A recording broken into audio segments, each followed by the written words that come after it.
ایک شب کی سہاگن ایپیسوڈ نمبر 2۔ نوری یہ لے پکڑ، تیرے لیے شرجیل بھائی نے کچھ گفٹ بھیجے ہیں۔ کالج آتے ہی صبا نے میرے ہاتھ میں ایک بڑا سا شاپر دے دیا۔ میں خوش ہو گئی۔ صبا میری بہت اچھی دوست تھی اور وہ مجھے سچے دل سے اپنی بھابھی بنانے کو تیار تھی۔ صبا کا رشتہ ایک بہت بڑے گھر میں ہو چکا تھا اور لڑکا بھی بہت اچھا تھا۔ کبھی کبھی مجھے اور صبا کو آئس کریم کھلانے لے جاتا تھا۔ میں مڈل کلاس سے بھی نیچے، شاید غریب گھر کی لڑکی، سب کچھ بھول کر آگے ہی بڑھ رہی تھی۔ گھر میں داخل ہوتے ہی سامنے اماں سے ہی ٹاکرا ہوتا اور باہر چولہے پر بھی بیٹھی ہوتی۔ نوری کیا پکڑ رکھا ہے ہاتھ میں؟ اماں، وہ صبا نے مجھے گفٹ دیے ہیں۔ صبا تو جیسے تیرے لیے ہی شاپنگ کرتی ہے۔ تیرے باپ کو جس دن پتہ چل گیا وہ مار ڈالے گا۔ میں نے زور سے کہکا لگایا، کون بتائے گا بابا کو؟ نوری، اب تیرے باپ کی بری ہڈیوں میں اتنی ہمت نہیں کہ وہ تمہارے چونچلے اٹھائے۔ وہ سامان جو شرجیل نے مجھے گفٹ دیا تھا، میں نے کھولا تو اس میں سے ایک خط نکلا جس پر شرجیل نے ایک ہوٹل کا ایڈریس دیا تھا کہ کل تم کالج نہیں جاؤ گی، یہاں مجھ سے ملنے آنا۔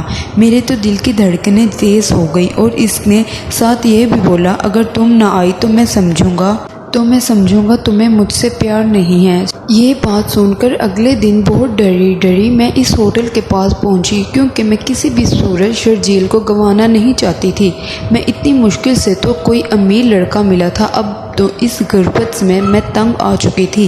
جب بس کا کرایہ نہیں ہوتا تھا اور پیدل گرمی کے دنوں میں کالج جانا پڑتا تھا۔ جب میں ہوٹل پہنچی تو شرجیل مجھے ساتھ لے کر ہوٹل کے اندر ایک روم میں لے گیا۔ میرے دل کی دھڑکن بہت تیز تھی، میری سانسوں کی آواز میرے کانوں میں گونج رہی تھی، میرے ہاتھ کانپ رہے تھے۔ ویسے تو بہت تیز چالاک اور چلبلی سی تھی، پر یہاں میرے حواس اڑ چکے تھے، کیونکہ زندگی میں پہلی بار ایک مرد کے ساتھ اکیلی تھی۔ میرے ہاتھ میں جو میری کتاب تھی، اس کو دیکھے جا رہی تھی۔ کاش میں نہ آتی، مجھے اپنی غلطی کا احساس ہو رہا تھا۔ اچانک شرجیل نے ایک زوردار کہکا لگایا۔ بے ساختہ میں نے اس کی طرف دیکھا، وہ دیوار کے ٹیک لگائے میری اس حالت کا بغور جائزہ لے رہا تھا اور میں مسکرائی جا رہی تھی۔ کیا ہوا نوری؟ اس قدر کیوں گھبرا رہی ہو؟ پورا روم خوشبو سے مہک رہا تھا۔ کچھ نہیں، میں بہت ڈر کر بولی۔ وہ میری طرف بڑھا تو اس کے ہر قدم کے ساتھ میں اور زیادہ ڈر رہی تھی۔ دل کر رہا تھا بھاگ جاؤں۔ نوری، کیا تم مجھ سے پیار نہیں کرتی؟ اس نے اپنے ہاتھ سے میرا منہ اوپر کیا۔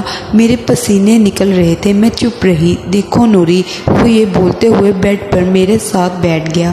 میں تھوڑی دور ہونے لگی تو شرجیل نے میرے ہاتھ پکڑ لیے۔ نوری، تم کیا سمجھ رہی ہو؟ میں نے یہاں کیوں بلایا ہے تمہیں؟ مجھے نہیں پتا، مجھے گھر جانا ہے۔ پلیز شرجیل، مجھے جانے دو۔